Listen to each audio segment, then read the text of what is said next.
My wife laughed and said, "Every man notices me. I could replace you in a week." I nodded. Then I casually listed 4 names under my breath. The table went silent when she realized they weren't random, and everyone present suddenly understood why. I'm 35, and I've been married for 7 years. We have a decent life, nice house, stable jobs, the kind of routine that most people would call comfortable. But somewhere along the way, my wife started believing her own hype. Social media didn't help. Every photo she posted got hundreds of likes, comments from guys she barely knew, telling her how beautiful she looked, how lucky I was. She ate it up. It started small, little comments here and there about how men still looked at her, how she still had it. I'd brush it off, laugh along, because what else do you do? But over the past year, it escalated. She'd mentioned specific guys who'd flirted with her at the gym, at the grocery store, at work. Always with this tone like she was doing me a favor by staying. Last Friday night, we had dinner with 2 other couples, our closest friends.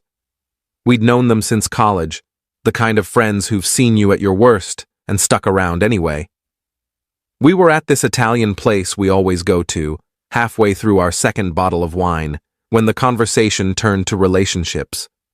One of the wives was talking about how her husband still made her feel special after 10 years together. Sweet story, everyone nodded along. Then my wife decided to chime in. "I mean, it's nice and all," she said, swirling her wine glass. "But let's be real. The spark fades.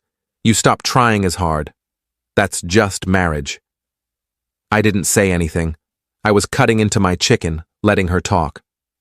"Like I love him," she continued, gesturing vaguely in my direction without looking at me. "But if we're being honest, every man I meet still notices me. I go to the gym, I get hit on, I go to the store, guys offer to help me reach things I can perfectly reach myself." Our friends exchanged glances. The kind of uncomfortable looks people make when someone's saying too much. She didn't notice, or maybe she did and didn't care. What I'm saying is, if I wanted to, I could replace him in a week, maybe less. The table went quiet. She was smiling, like this was a joke we were all in on, but nobody was laughing. I put down my fork and knife carefully, took a sip of water. Then I looked at her and said, "You're probably right." She seemed surprised I agreed. "See? He gets it." "Sure," I said calmly. "You could probably replace me quickly. You've been working on it for a while." Her smile faltered. "What?" I leaned back in my chair and said, almost casually, 4 names. Just 4 first names, spoken quietly enough that only our table could hear. The color drained from her face. Our friends looked confused at first, then I watched realization dawn on a couple of their faces. One of the wives covered her mouth. One of the husbands sat back, eyes wide. "What are you talking about?" my wife asked, her voice suddenly sharp. "Those are the names," I said evenly, "of the men you've been messaging, the ones you've been meeting for coffee, the ones you think I don't know about." The silence at that table was deafening. Around us, the restaurant continued its normal Friday night buzz, but at our table, time had stopped. Update 1. She tried to recover. "You're being ridiculous. Those are just friends." "The first one," I interrupted, still calm. "You've been messaging for 6 months. Met him 4 times that I know of. Coffee twice, lunch twice. You told me you were meeting your sister one of those times. I can have male friends. The second one works at your gym. You've been texting him at night after I go to bed. I've seen the notifications." Her hands were shaking now. Our friends were frozen, not knowing whether to leave or stay. "The third one is your coworker, the one you said was just helping you with a project. You've stayed late at the office 6 times in the past month. I called your office on one of those nights. They said you'd left 2 hours earlier." "This is insane," she said, but her voice had no conviction. "The fourth one," I said, and paused. This was the one that hurt most. "Is my brother." One of our friends actually gasped. My wife's face went from white to red. "Nothing happened with any of them," she said quickly. "We just talked. That's it." "Maybe," I said. "Maybe nothing physical happened. But you know what did happen? You spent 7 months building escape routes, testing the waters, seeing who'd be interested when you decided you were done with me.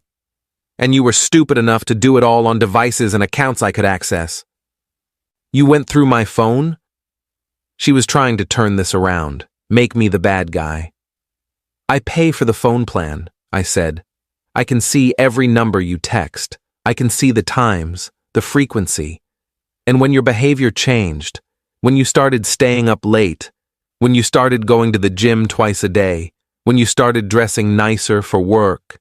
Yeah, I checked. Our friends were all staring at her now. The judgment was palpable. "So when you say you could replace me in a week," I continued, "you're not wrong. You've been auditioning replacements for months. The only difference is, now everyone at this table knows it." She stood up abruptly, her chair scraping against the floor. "I'm not doing this here." "Where do you want to do it?" I asked. "At home, in front of a lawyer? You pick." She grabbed her purse and walked out. Just left me sitting there with our friends and an untouched plate of pasta. One of the husbands spoke first. "Dude, I'm so sorry." "Did you know?" I asked. "Any of you?" They all shook their heads. One of the wives started crying. "I can't believe she'd do that, especially with your brother." "Yeah, that one surprised me too," I said, and I meant it. Finding out about the others had hurt. Finding out about my brother had broken something fundamental. I stayed at the restaurant, finished my meal actually. Our friends stayed with me, nobody quite knowing what to say. When we finally left, they offered to let me stay at their place. I declined. This was my house too. If anyone was leaving, it wasn't going to be me. Update 2. She was home when I got there, sitting in the dark living room with a glass of wine. "We need to talk," she said when I walked in. "Now you want to talk," I replied, not turning on the lights. I sat in the chair across from her. "You humiliated me in front of our friends." "I stated facts," I corrected. "You humiliated yourself by doing what you did." "Nothing happened," she insisted again. "I swear to you, nothing physical happened with any of them." "Why should I believe you?" I asked. "You've been lying to me for months. Why would you suddenly start telling the truth now?" She was quiet for a moment. "Because it's the truth. I don't know. I was flattered by the attention. I liked feeling wanted, but I never cheated." "You had emotional affairs with 4 different men," I said. "One of them is my brother. Do you understand how twisted that is?" "Your brother came on to me," she said defensively. "I didn't pursue him." "But you didn't shut it down either, did you? You kept talking to him, kept responding to his messages, let him think he had a chance." She didn't answer. "When did it start with him?" I asked. 3 months ago, at your parents' anniversary party." I remembered that party. I'd been helping my dad with something in the garage, left her alone for maybe 20 minutes. That's all it took. "What did he say to you?" "Does it matter?" "Yeah, it does. Because I'm going to have to confront him eventually, and I want to know what I'm walking into." She sighed. "He said you were an idiot for not appreciating me more. He said if he had someone like me, he'd never take me for granted. He asked for my number." "And you gave it to him?" "Yes. And then you texted him for 3 months. It wasn't constant, just occasionally, when I was feeling ignored." "I ignored you?" I asked, genuinely surprised. "I come home every night. I do half the housework. I plan date nights. What exactly was I not doing?" "You stopped seeing me," she said quietly. "You'd look at me, but you wouldn't see me. I felt invisible. So instead of talking to me about it, you started collecting backup options." "I didn't think of it like that." "How did you think of it?" She didn't have an answer. We slept in separate rooms that night.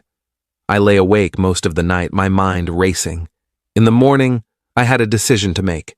Try to work through this or end it. Update 3.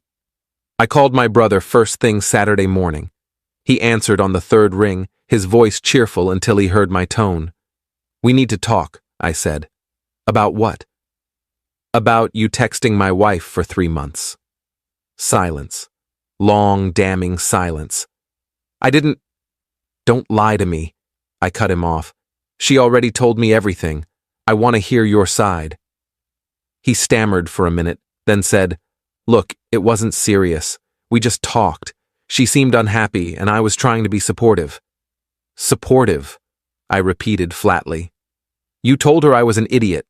You asked for her number. That's not supportive. That's predatory." "I never touched her." "You betrayed me," I said, my voice rising despite my efforts to stay calm. "You're my brother. You were supposed to have my back, and instead you tried to move in on my wife the second I left the room." "She responded to me," he said, defensive now. "If she was happy with you, she wouldn't have." "So it's my fault?" "I'm just saying, maybe you should look at why she felt like she could talk to me." I hung up on him. If I stayed on the phone any longer, I'd say something I couldn't take back. Next, I texted the other 3 men. Short, simple messages. "Stay away from my wife. If you contact her again, I'll make sure your significant others know about your conversations." 2 of them apologized immediately, lengthy messages about misunderstanding boundaries and respecting my marriage. The gym guy tried to play dumb, claimed they were just workout buddies. I sent him a screenshot of one of their more flirtatious text exchanges. He stopped responding after that. My wife came downstairs around 10. I was sitting at the kitchen table with coffee and a notepad where I'd been listing out everything we owned, trying to figure out how you divide a life built over 7 years. "What are you doing?" she asked, her voice small. "Preparing," I said without looking up. "For what?" "For whatever comes next." She sat down across from me. "I want to fix this." I finally looked at her. "Why?" The question seemed to surprise her. "Because I love you. Because we've been together for 7 years. Because marriages are worth fighting for." "Do you love me?" I asked. "Or do you love the stability I provide? The house, the life, the safety net while you shop around for something better?" "That's not fair." "None of this is fair," I said. "But answer the question honestly. If you met me today, knowing what you know now about yourself and what you want, would you choose me?" She thought about it for too long. That was answer enough. Update 4. We tried counseling. That was my condition for not filing for divorce immediately. She had to go to therapy, both individual and couples. She agreed, probably because she didn't have much choice if she wanted any chance at salvaging things. The therapist was good. Patient didn't take sides, asked hard questions of both of us. In our 3rd session, she asked my wife directly, "Why do you think you sought validation from other men?" My wife talked about feeling overlooked, about aging, about social media making her anxious about her appearance, about wanting to feel desired. All valid feelings, the therapist said. But the way she handled those feelings, by betraying trust and building escape routes, that wasn't healthy or productive. Then she asked me, "Why did you stay silent when you first suspected something was wrong?" I didn't have a good answer ready. Pride, maybe. Fear of being right. Hope that I was wrong. I'd noticed changes in her behavior months before I confirmed anything. I could have confronted her then, forced the conversation earlier. Instead, I gathered evidence and waited, building my case like I was preparing for trial. "You were both protecting yourselves instead of protecting the marriage," the therapist observed. Maybe she was right. But knowing that didn't fix what was broken. Understanding why something shattered doesn't glue the pieces back together. We went to counseling for 6 weeks. 6 sessions of unpacking years of unspoken resentments, unmet expectations, and fundamental communication failures. She admitted that she'd been seeking validation because she felt taken for granted. I admitted that I'd stopped making her feel special because I'd gotten comfortable, complacent. But here's the thing about affairs, emotional or otherwise. They're not really about the person being cheated on. They're about the person doing the cheating and what they're running from. She wasn't just running from me. She was running from herself, from aging, from the reality that social media validation isn't real intimacy. After one particularly difficult session, we were sitting in the parking lot of the therapist's office. Neither of us wanted to go home yet. "I don't know if I can do this," she said quietly. "The therapy?" I asked. "Any of it. Being married to someone who knows what I did, who looks at me and sees a cheater." "You're the one who wanted to fix it," I reminded her. "I know, but every time you look at me, I can see it in your eyes. You don't trust me.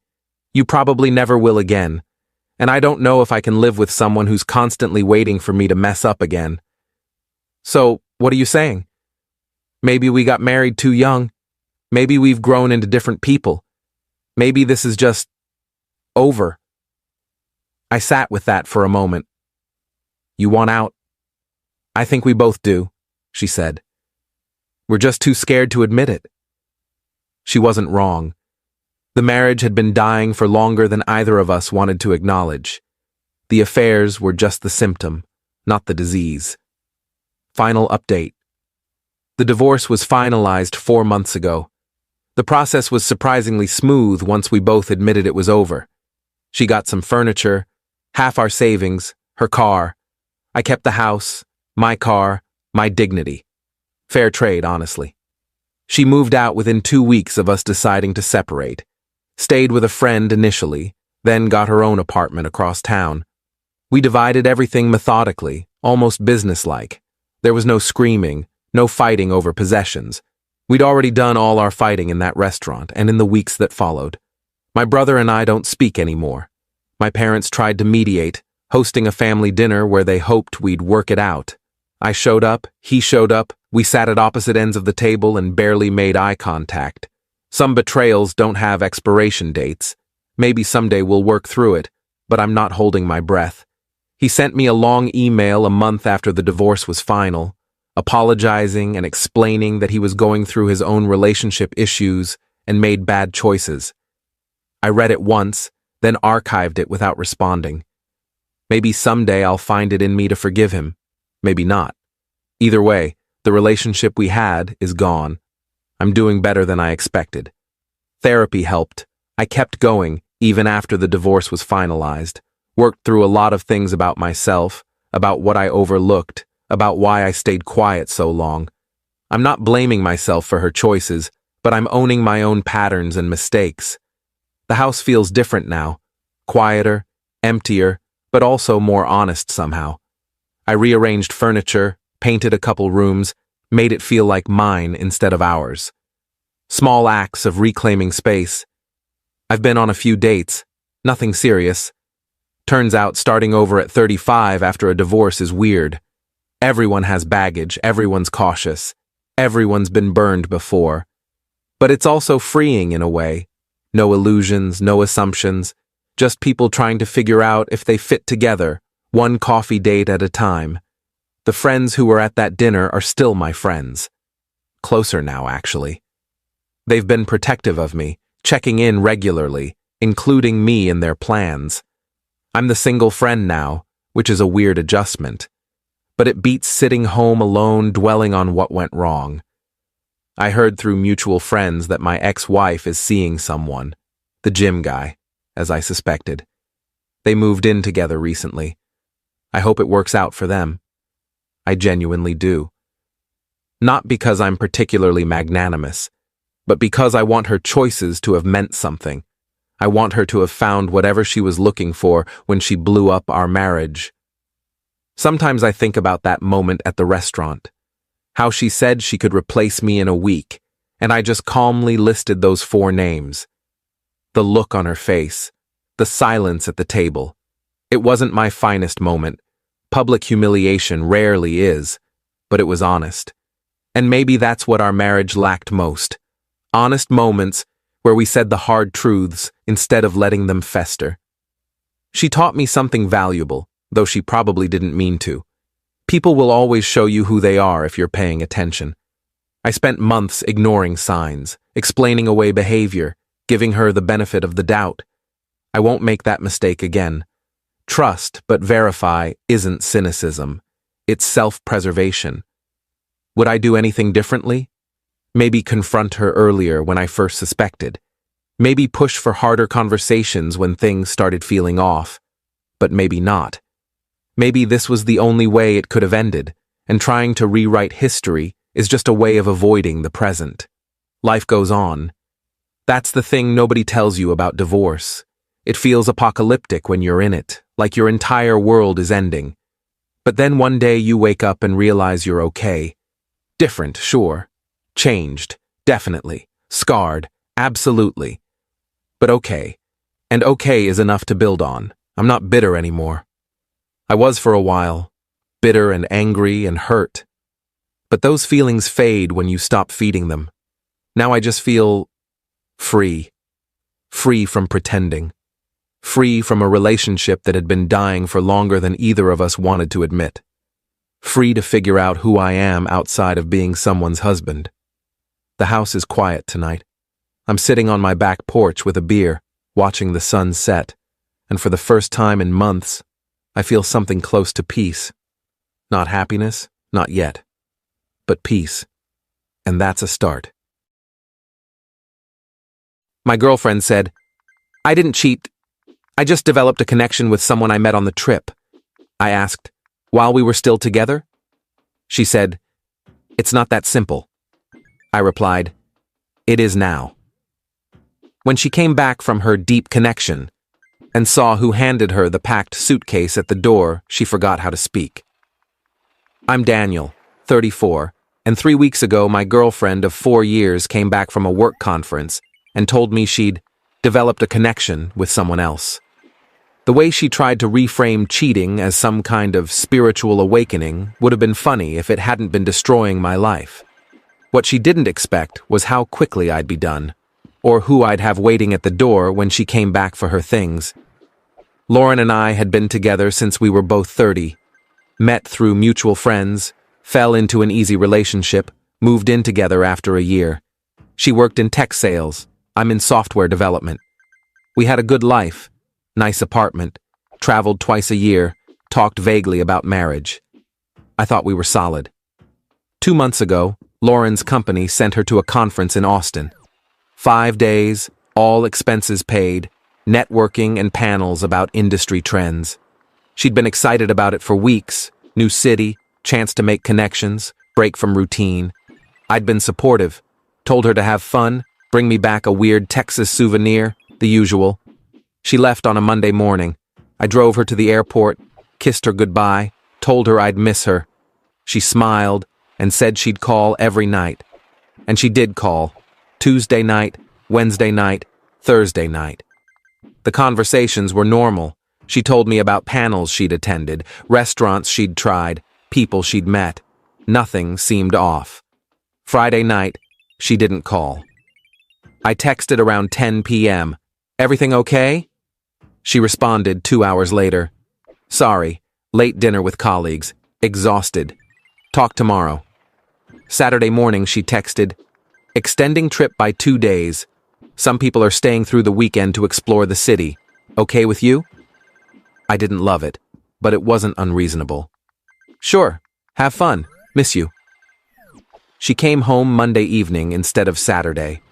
When I picked her up from the airport, something felt different. She was distracted, checking her phone constantly, giving short answers to my questions about the trip. I figured she was tired. That night, after we'd both gotten ready for bed, she sat down on the edge of the mattress and said, "We need to talk." Those 4 words. Never good. "What's going on?" I asked. "I met someone at the conference. His name is Marcus. He's from San Francisco, works in venture capital. We spent a lot of time together over the weekend." My stomach dropped. "Okay, and?" "And I think I developed a connection with him, like a real connection, something I haven't felt in a long time." "What does that mean, Lauren?" "It means I'm confused about us, about what I want." "Did you sleep with him?" She looked away. I didn't cheat on you, Daniel. We just talked, a lot, about life and careers and what we want from the future. He made me realize I've been settling. Settling? With me? That's not what I meant. Then what did you mean? I mean, I think I've been comfortable for too long. Marcus challenged me, made me think about things differently, made me feel alive in a way I haven't felt in years. I sat there processing. So you met someone at a conference, spent the weekend with him, developed feelings, and now you're telling me you're confused about our 4-year relationship. When you say it like that, it sounds worse than it is. How is it not that bad, Lauren? Because I didn't cheat. I didn't do anything physical. I just connected with someone emotionally. While we were still together? It's not that simple. It is now, I said. If you developed feelings for someone else, if you're confused about us, then we're done. I'm not going to compete for your attention while you figure out if I'm good enough compared to some guy you met at a conference. Her face went pale. Daniel, that's not fair. What's not fair is you coming home and telling me you've been emotionally cheating on me and expecting me to be okay with it because you didn't technically sleep with him. I wasn't emotionally cheating. Yes, you were. You spent an entire weekend with another man, developing feelings, and you extended your trip to spend more time with him. That's emotional cheating. And honestly, I don't even believe nothing physical happened. Nothing happened. I don't care. The emotional betrayal is enough. Pack a bag. You can stay at your sister's or a hotel tonight. We'll figure out the apartment later. She stared at me like she couldn't believe what she was hearing. You're breaking up with me, right now, without even discussing this? There's nothing to discuss. You developed feelings for someone else. You told me you're confused about us. I'm making it simple. We're done. Daniel, please. Pack a bag, Lauren. I'm serious. She tried to argue for another 20 minutes, cried, said I was being hasty, said she just needed time to sort through her feelings. I didn't budge. Finally, she packed an overnight bag and left around midnight. I heard her car pull out of the parking lot, and then I just sat on the couch in silence for about 2 hours. Update 1. The next morning, I called my sister Emma and told her everything. She was furious on my behalf. She admitted to developing feelings for someone else and expected you to just wait around while she figured things out. That's insane. I know. What are you going to do? I'm going to pack up her stuff and get her out of the apartment. The lease is in my name. She moved in with me. She can find somewhere else to live. Do you need help? Actually, yeah. Can you come over this weekend? Emma came over Saturday morning with her husband, Greg. We spent the entire day packing Lauren's belongings, clothes, books, toiletries, kitchen items she'd brought, decorative stuff. Everything that was clearly hers went into boxes. We stacked them neatly in the living room. Lauren had been texting me all week, first apologizing, then getting defensive, then trying to explain that she didn't mean to hurt me. I'd responded once. You can come get your things this weekend, let me know when. She texted Saturday evening. Can I come by tomorrow around 2? Fine. Sunday at 1:45, I got a text. I'm bringing Marcus. I want you to meet him. Maybe if you talk to him, you'll understand. I stared at that message for a full minute. She wanted to bring the guy she'd developed a connection with to pick up her stuff from our apartment? The audacity was breathtaking. I called Emma. She's bringing him. Bringing who? Marcus, the conference guy. She wants me to meet him. You're joking. I wish I was. What are you going to do? I have an idea. Can you and Greg come over right now? They arrived 20 minutes later. I explained my plan. Emma laughed so hard she almost cried. Greg said, "This is either genius or completely insane." Probably both, I agreed. At exactly 2 p.m., there was a knock at the door. I opened it to find Lauren standing there with a tall guy in an expensive-looking jacket. Marcus. He had that tech bro confidence, firm handshake, direct eye contact, clearly used to getting what he wanted. Daniel, this is Marcus. Marcus, Daniel. Hey, man, Marcus said. Lauren's told me a lot about you. I'm sure she has. I stepped aside. Her stuff is in the living room, all packed. Lauren walked in, Marcus following. She stopped when she saw the boxes. You packed everything? You don't live here anymore. Seemed logical. This seems aggressive. It's efficient. Everything's labeled. You can check to make sure I didn't miss anything. Marcus was looking around the apartment like he was evaluating real estate. Nice place. How long have you lived here? 3 years. Lauren moved in 2 years ago. Cool, cool. He picked up one of the boxes. I'll start loading these in the car. Actually, I said, I have someone here who wants to help. I walked to the bedroom door and opened it. Emma stepped out, followed by Greg. Hey, Lauren, Emma said coldly. Been a while. Lauren's face went white. Emma, what are you doing here? Daniel's my brother. I came to help him pack up your stuff and support him while he deals with his girlfriend cheating on him. I didn't cheat. Emotional affairs are still affairs, Lauren. But you know what? I'm not the person Daniel really wanted you to meet today. I opened the front door. Standing there was Lauren's sister, Jen. The look on Lauren's face was priceless. Her mouth literally fell open. Marcus looked confused. Jen? Lauren's voice was barely a whisper. Jen walked in carrying a box with a label that said, Lauren's kitchen stuff. She set it down and turned to her sister. Hey, Lauren. Daniel called me earlier this week, told me what happened, asked if I'd be willing to come by today to help you move your things out. You talked to him? Behind my back? He's not your boyfriend anymore, so there's no behind your back. He called me because he thought you might need family support during this transition. I came because I wanted to tell you to your face what I think about what you did. Jen, you cheated on a good man. And before you say you didn't, yes, you did. Emotional affairs count. You developed feelings for someone else while in a committed relationship. You extended a work trip to spend more time with that person. You came home and told Daniel you were confused. That's cheating, Marcus cleared his throat. Maybe we should just grab the boxes and go. Maybe you should have stayed in San Francisco, Emma said sharply. Jen looked at Marcus. You knew she had a boyfriend, right? When you were spending all that time with her in Austin? She told me their relationship was basically over. It wasn't over, I said. We were fine until she met you. She came back from that trip and blew up 4 years because you made her feel alive for a weekend. Lauren was crying now. Can we not do this? Can I just get my stuff and leave? That's literally what we're here for, Jen said. To help you get your stuff and leave. Come on. The 4 of us, me, Emma, Greg, and Jen, helped load Lauren's boxes into her car and Marcus's rental car. It took about 20 minutes. Lauren barely spoke. Marcus kept trying to make small talk that nobody responded to. When the last box was loaded, Jen hugged me. You deserve better than this, Daniel. I'm sorry my sister is an idiot. Thanks for coming. Anytime. She turned to Lauren. Call me when you're ready to admit you screwed up. Then they left.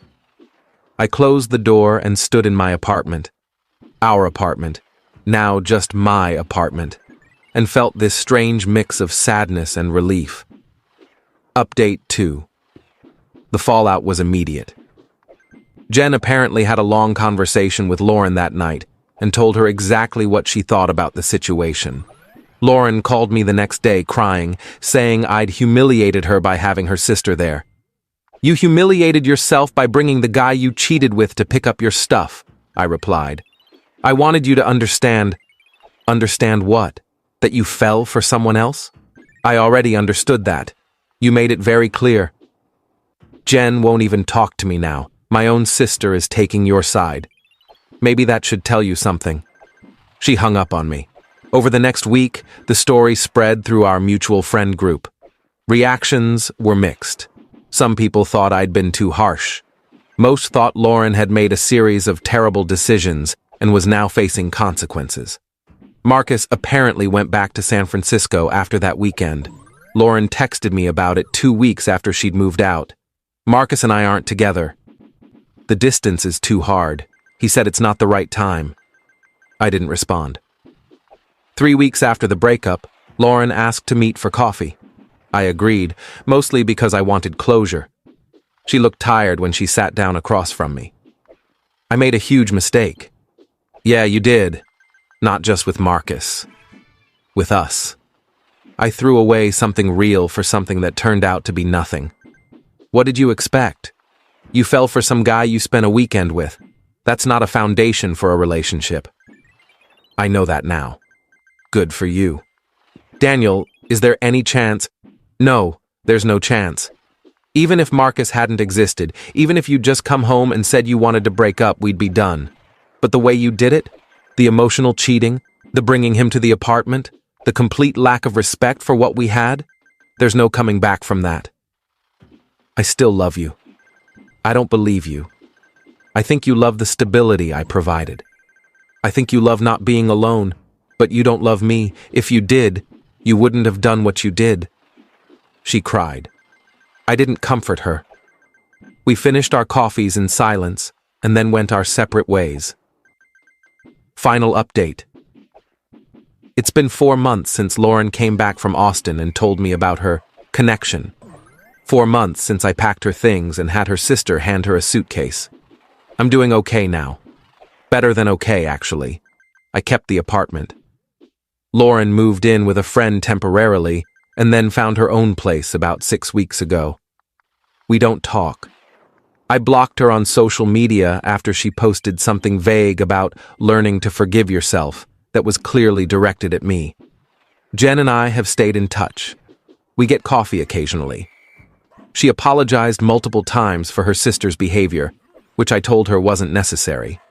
She said Lauren is still single, still processing what happened, still occasionally bringing up my name like there's any chance of reconciliation. There isn't. Emma asked me last week if I regretted how I handled it, if having Jen there was too much. No, I said. Lauren brought the guy she cheated with to our apartment. Having her sister there to witness her consequences seemed appropriate. The thing I've learned from all this is that emotional affair isn't a softer version of cheating. It's still betrayal. It's still a violation of trust. Lauren thought because nothing physical happened, it somehow didn't count. But developing feelings for someone else, spending time nurturing that connection, prioritizing them over your partner, that's cheating. The lack of physical contact doesn't make it less painful. I've started dating again. Nothing serious yet, but I'm open to it. I'm more cautious now about people who talk about being bored in relationships or who romanticize the idea of connections that develop quickly. Real relationships are built over time, through commitment and choice, not through weekend adventures with strangers at conferences. I ran into Marcus once, actually. He was in town for another work thing about 2 months ago. We were at the same coffee shop. He recognized me, looked uncomfortable, and left quickly. I didn't say anything. What was there to say? As for Lauren, I heard through mutual friends that she's been telling people our breakup was mutual, that we'd been having problems for a while. I don't bother correcting the narrative. The people who matter know the truth. The last text I got from her was 3 weeks ago. I hope you're doing well. I think about you sometimes, about what we had. I'm sorry I ruined it. I didn't respond. There was nothing left to say. She made her choices. I made mine. The difference is, I'm at peace with mine. Sometimes I think about that moment when she walked into the apartment and saw Jen standing there. The complete shock on her face. The realization that actions have consequences, and sometimes those consequences involve your own family calling you out. It wasn't about revenge. It was about showing her that what she'd done wasn't okay, and that the people who loved her could see that, even if she couldn't. I hope she learns from this. I hope her next relationship is one where she doesn't sabotage something real for something shiny and new. But that's not my problem anymore. I'm doing fine. The apartment feels like mine again. I've redecorated, changed some furniture, made it a space that doesn't remind me of her. I'm sleeping better, working out more, spending time with friends and family. Life goes on, and honestly, it's going on pretty well without her in it. She texted, "I don't love you anymore. Consider this goodbye." She sent it 2 minutes before my graduation ceremony started. I replied, "Understood." Then I cut all ties. 4 days later, she was waiting outside my building, and the first sentence she said changed her whole face. I'm 34, and until last week, I thought I was in a committed relationship. My girlfriend and I had been together for 5 years. We met in grad school when I went back for my MBA at 29. She was getting her master's in communications. We started dating in the first semester, moved in together after graduation, built what I thought was a solid life. The last year was rough. I decided to go back for another degree, a specialized certification program in data analytics. It was intense. 12-hour days between classes and projects, weekend study groups, late nights debugging code. She said she supported it, but her actions told a different story. She'd make comments about how I was always busy or never had time anymore. I tried to balance everything, but the program was designed to be immersive. That was the point. The final stretch was brutal. My capstone project alone consumed 3 months. I was presenting it as part of my graduation requirements. The ceremony was scheduled for Saturday, May 18th, at 2 p.m. I'd invited her weeks ago. She said she'd be there. My parents were flying in. My brother was driving up. It was a big deal for me. Second master's degree at 34, career pivot, new opportunities opening up. This degree represented everything I'd been working toward. Late nights when I'd fall asleep at my desk, only to wake up at 3 a.m. with keyboard marks on my face. Weekends sacrificed, social events missed. All of it building toward this one moment, and she knew it. We'd talked about it constantly during the application process. She'd helped me write my admission essay. She'd celebrated with me when I got accepted. Or at least I thought she had. Friday night, I asked her if she'd picked out what she was wearing to the ceremony. "I haven't decided yet," she said, not looking up from her phone. "It's tomorrow. Just wondering." "I know when it is." "Okay, just checking." She didn't say anything else. Went to bed around 10 p.m. without saying goodnight. I stayed up another hour going over my speech notes, making sure everything was perfect. I'd been selected to speak on behalf of my cohort, 23 students who'd spent the last 18 months together in this pressure cooker of a program. It was an honor. It was terrifying. It was everything.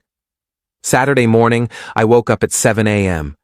Graduation was at 2 p.m., but I had to be there by noon for lineup and final checks. She was still asleep. I showered, got dressed in my suit, the navy one I'd bought specifically for this day, made coffee. She came out of the bedroom around 9:30. "You're up early," she said. "Big day, remember?" "Right. Your thing." "My graduation. Yeah. That's what I meant." Something felt off, but I ignored it. Figured she was just tired. I made breakfast. Scrambled eggs, toast, fruit. She ate in silence, scrolling through her phone the entire time. I tried making conversation, asked about her plans for the following week, asked if she'd talked to her mom recently, asked if she wanted to get dinner after the ceremony with my family. Every question got a one-word answer or a shrug. "I need to leave around 11:30, I said. "You should probably start getting ready soon." "Yeah, okay." I finished my coffee, went over my notes one last time, checked my phone. My parents texted saying they'd landed and were heading to the venue.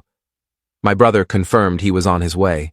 Everything was falling into place, except for the person who was supposed to matter most. At 11:15, she was still in her pajamas, the same ones she'd been wearing when she went to bed, hair unbrushed, makeup not even started. "Hey, we need to leave in 15 minutes. "I know. You're not dressed." "I'm aware." Are you coming?" She looked at me for the first time all morning. Really looked at me, and her expression was blank. Not angry, not sad, just nothing. I don't know. Do you really need me there? It's my graduation. Of course I need you there. You have your parents, your brother. You'll be fine. That's not the point. You're my girlfriend. This is important to me. Everything is important to you lately. Your classes, your projects, your career. What about what's important to me? This isn't the time for this conversation. I need to leave in 10 minutes. Then leave. Are you seriously doing this right now? I'm not doing anything. You're the one who's leaving. I grabbed my keys, my phone, my folder with my speech notes. Took one last look at her standing there in her pajamas, arms crossed, face defiant. I need to go. Please, please be there. We'll see. I left. Drove to the venue with this sinking feeling in my stomach. Tried to shake it off. This was my day. I'd worked too hard to let her mood ruin it. But the whole drive, I kept glancing at my phone, waiting for a text saying she was on her way, that she was sorry, that she'd be there. Nothing. I got there at 11:45, checked in, got my gown and cap, found my spot in line. My classmates were buzzing with excitement, taking photos, hugging each other, making jokes about finally being done. I tried to join in, but my mind was elsewhere. At 1:58 p.m., 2 minutes before the ceremony was scheduled to start, my phone buzzed. Text from her. I don't love you anymore. Consider this goodbye. I read it 3 times. Standing there in my graduation gown, surrounded by classmates who were excited and nervous, I read those words over and over. The processional music was starting. People were lining up. The coordinator was doing final checks. Another text came through. I should have told you sooner. I've been feeling this way for months. I can't keep pretending. The ceremony coordinator was calling for everyone to line up. I was supposed to walk in 90 seconds. Behind me, someone asked if I was okay. I nodded, couldn't speak, just nodded. I replied, understood. That was it, just understood. Then I put my phone on silent, put it in my pocket, and walked into that auditorium with my class. The ceremony was a blur.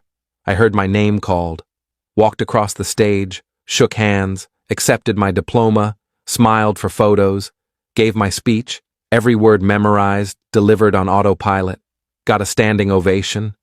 The whole time, I was numb, completely numb, just going through the motions while my brain tried to process what had just happened. After the ceremony, my parents found me. They were beaming, so proud. Kept saying how well I'd spoken, how impressed they were. My brother clapped me on the back, made some joke about me being a perpetual student, said the family was officially out of graduation gifts. They asked where my girlfriend was. She couldn't make it, I said. Something came up. My mom frowned. Is everything okay? Yeah, everything's fine. Are you sure? You seem off. Just tired. Long day. She didn't look convinced, but let it drop. We went to dinner at this Italian place downtown. I don't remember what I ate. Just remember nodding along to conversations, forcing smiles, counting the minutes until I could go home and process what had just happened. My dad kept talking about job opportunities, asking about my plans, excited about my future. My mom kept taking photos. My brother kept telling embarrassing stories from our childhood, normal family stuff, celebration stuff. And I was sitting there feeling like I'd been hollowed out. I got back to the apartment around 8 p.m. Her car was gone.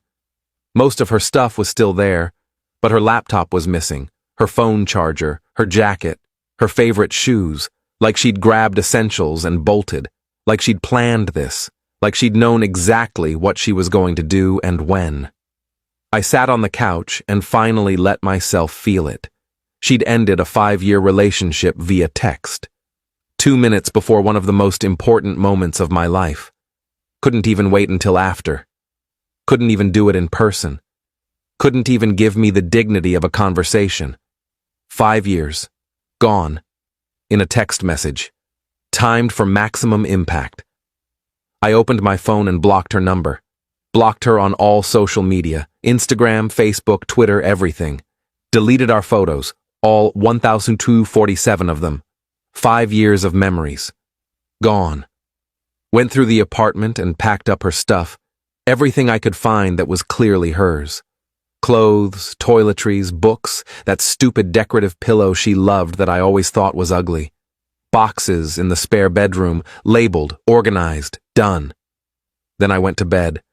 Lay there in the dark, didn't cry, didn't rage, just stared at the ceiling and thought about how someone could spend 5 years with you and end it like that, like it meant nothing, like you meant nothing. Update 1, Sunday. I woke up and felt nothing, not sad, not angry, just empty, like someone had reached into my chest and scooped everything out. I made coffee, worked out, meal prepped for the week, treated it like any other Sunday, routine, structure, control. My phone rang around 2 p.m. Unknown number. I almost didn't answer, but something made me pick up. Hello? It's me. Her voice. She was calling from a different number. How did you get this number? I borrowed my friend's phone. You blocked me. Yes, I did. We need to talk. No, we don't. You said what you needed to say yesterday. I accepted it. We're done. You can't just block me and act like I don't exist. I can, actually. You ended things. I'm respecting your decision. I didn't mean we couldn't talk anymore. What did you think consider this goodbye meant? I meant we're breaking up. Not that you'd shut me out completely. That's what a breakup is. We're done. No more contact. But my stuff is still at the apartment. It's packed. Let me know when you want to pick it up and I'll make sure I'm not here. This is ridiculous. You're being childish. I'm being clear. You don't love me anymore. You said goodbye. So, goodbye. I hung up. Blocked that number too. She tried calling from 2 more numbers over the next day. I blocked both without answering. Each time, I felt a little less. Each time, it got easier. Monday, I went to work. Started my new position. The one I'd gotten because of this degree. She couldn't be bothered to see me complete. My boss congratulated me on graduating. My team threw a small celebration. Cake in the break room. Everyone was so supportive. So genuinely happy for me. It was the celebration I should have had with her. The one I deserved. Tuesday, I got a message on a platform I'd forgotten existed. An old messaging app we used to use freshman year of grad school. Her, please, we need to talk. I made a mistake. Can we just talk in person? Me, no. Pick up your stuff this week or I'm donating it. Her, you're being cruel. Me, I'm being done. There's a difference. Wednesday, she showed up at the apartment. I wasn't there, intentionally. I'd started working late, hitting the gym after work, doing anything to avoid being home. Got a text from my neighbor. There's a woman waiting outside your building, says she's your girlfriend. Looks upset. Should I call someone? Me. She's my ex. Don't worry about it. She'll leave eventually. And she did. Neighbor confirmed she left around 8 p.m. 3 hours of waiting. 3 hours I spent at the gym, then at a bookstore, then at a coffee shop. Anywhere but home. Thursday, the same thing. She showed up around 6 p.m., waited outside. Left around 8:30. I watched from a friend's apartment across the street. Saw her sitting on those steps, checking her phone, looking around every time someone walked by. Part of me felt bad. Most of me felt nothing. Friday morning, I had a meeting that ran late. Didn't get out until 5:30 p.m. Drove home, parked in my usual spot, walked toward my building entrance with my gym bag over my shoulder, my work laptop in my other hand. She was there, sitting on the steps. Saw me and stood up immediately. Finally, she said, I've been trying to talk to you for days. I have nothing to say to you. Please, just give me 5 minutes. You had 5 years. You threw it away via text during my graduation. I don't owe you anything. I was confused. I was overwhelmed. You were so busy and I felt neglected and I didn't handle it well. Okay. Okay? That's it? What do you want me to say? That I forgive you? That we can work it out? I want you to understand. I understand perfectly. You felt neglected because I was working towards something important. Instead of communicating that like an adult, you ended our relationship in the cruelest way possible. Then you expected me to what? Comfort you? Chase you? Beg you to reconsider? I thought you'd fight for us. Why would I fight for someone who doesn't love me? You said it yourself. She started crying. Real tears, not the manipulative kind. I could tell the difference after 5 years. I didn't mean it. I was angry and hurt, and I said something I didn't mean. You know what's funny? I believe you didn't mean it when you said it. But you meant it enough to send it. You meant it enough to ruin one of the most important days of my life. That tells me everything I need to know. Please, I love you. I do. And here's where I said the sentence that changed her whole face. I signed a lease for a new apartment. I move out in 2 weeks. Your stuff will be here until then. After that, I don't care what happens to it. Goodbye. Her expression went from pleading to shocked to something like panic. Color drained from her face. You're moving? Yes. Where? None of your business. We live together. You can't just move out. Lease is in my name. I gave notice yesterday. You're not on it, so you don't get a say. Where am I supposed to live? Again, not my problem.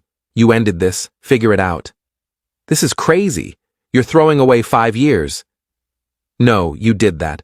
On May 18th at 1:58 p.m., I'm just accepting reality. I walked past her and into the building. She tried to follow, but I shut the door before she could. Heard her yelling my name outside. Heard her pounding on the glass. Ignored it. Went upstairs, locked my apartment door, and ordered dinner. Sat there eating pad thai, listening to her voice echo up from the street, and felt absolutely nothing. Update 2. That weekend, she blew up my email. The one account I hadn't thought to block her on. Long messages about how I was being unfair, how she deserved a chance to explain, how we could work through this if I'd just listen. Each email longer than the last, more desperate, more detailed, explaining her feelings, her fears, her regrets. I responded once. I have listened. I heard you say you don't love me. I heard you say goodbye. I accepted both. Stop contacting me. Then I blocked her email too. Set up a filter that automatically deleted anything from her address. Erased. Gone. Like it never happened. She tried showing up Sunday morning. I saw her car from my window and just didn't go outside. Stayed in all day. Worked on applications for new jobs in different cities. Updated my resume. Scheduled phone screens. Used the time productively. Heard her knock a few times.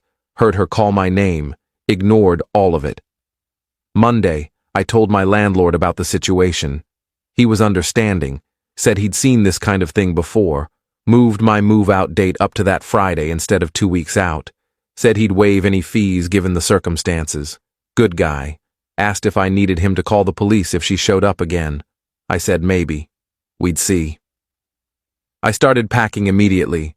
Hired movers for Friday. Booked a short-term rental across town while I figured out where I actually wanted to live long-term. Something with better security. Something she couldn't just show up at.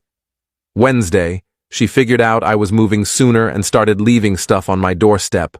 Letters, gifts, a scrapbook she'd made of our relationship, photos, ticket stubs, handwritten notes. The kind of thing that would have destroyed me a week ago. Now it just felt manipulative. I threw it all in the trash without opening any of it. Didn't even look. Thursday, my last full day in that apartment, she showed up with her mom. They knocked for 20 minutes. I sat on the couch, headphones on, ignoring them. Eventually heard her mom say, "He's not home. Let's go." They left.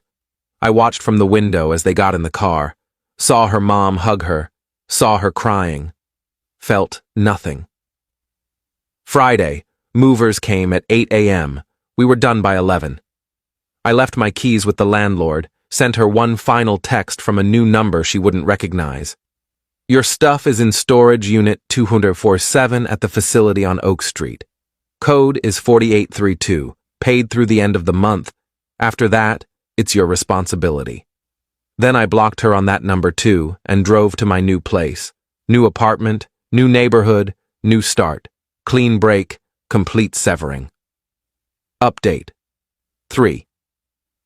First week in the new apartment was peaceful. No one knew where I lived except my family and close friends. I'd explicitly told them not to share my address with anyone. Made them promise. Even gave them a cover story if she asked. Said I was staying with my brother temporarily. She tried reaching out through mutual friends. 3 different people contacted me saying she was desperate to talk and really struggling. I told all 3 the same thing. She made her choice. I'm respecting it. Please don't pass along any more messages. 2 of them understood. The third, one of her close friends, sent me a long message about how I was being heartless and cruel. How 5 years should mean something. How everyone deserves a second chance. How I was punishing her for being honest about her feelings.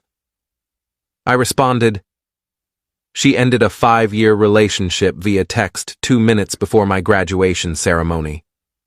Then, when I accepted her decision and moved on, she decided she wanted me back. That's not love. That's convenience. I'm not interested in being someone's backup plan. They didn't message again. Second week, I got a LinkedIn message from her. Didn't even know she had LinkedIn.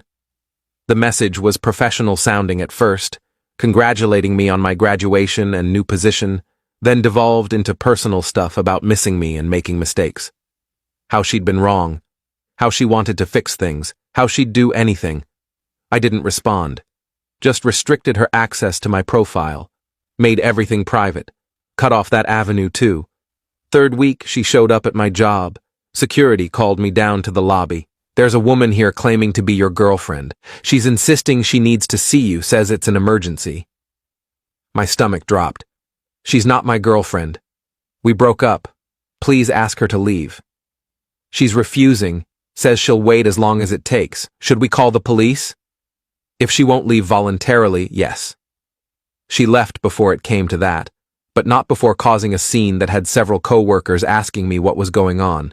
I gave them the short version. Ex-girlfriend can't accept that we're broken up. I've blocked her everywhere. She's escalating. My boss was supportive, offered to help if she showed up again. I'd updated building security protocols to keep her out. Added her photo to the do not admit list. Professional, efficient, embarrassing. Final update.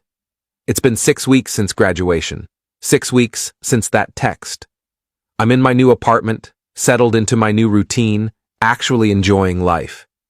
The apartment is smaller than the old place, but it's mine. My furniture, my setup, my space. No compromises, no shared decisions, just me. The job is going great. I got a promotion opportunity already. My boss wants me to lead a new project launching next quarter. The kind of opportunity that would have been impossible without the degree I earned. The degree she couldn't be bothered to watch me receive. The irony isn't lost on me. I've been on a few dates, nothing serious, just getting back out there. It's nice, casual, no pressure, no expectations. Just meeting people, having conversations, remembering what it feels like to be appreciated. She stopped trying to contact me about 2 weeks ago. Heard through a mutual friend that she finally accepted it's over. Apparently she's been telling people I changed and became cold. That I'm not the person she fell in love with. That I turned heartless overnight. She's right. I'm not. The person she fell in love with would have chased her. Would have begged for another chance. Would have let her back in despite the disrespect and cruelty. Would have accepted the breadcrumbs of her attention and been grateful for them. The person I am now knows better. Knows his worth. Knows that love doesn't send breakup texts during graduation ceremonies. Knows that real partners show up, especially when it's hard. Someone asked me recently if I miss her. Honest answer? No. I miss the idea of who I thought she was, the version I'd built up in my head over 5 years. But the real her, the one who sent that text at that moment, I don't miss at all. I'm 34. I have 2 master's degrees. I have a career trajectory I'm excited about. I have friends and family who showed up for me when it mattered. I have self-respect. I have boundaries. I have peace. That's more than enough. She texted, "Consider this goodbye," expecting me to fight for her. Instead, I considered it and agreed. Best decision I ever made.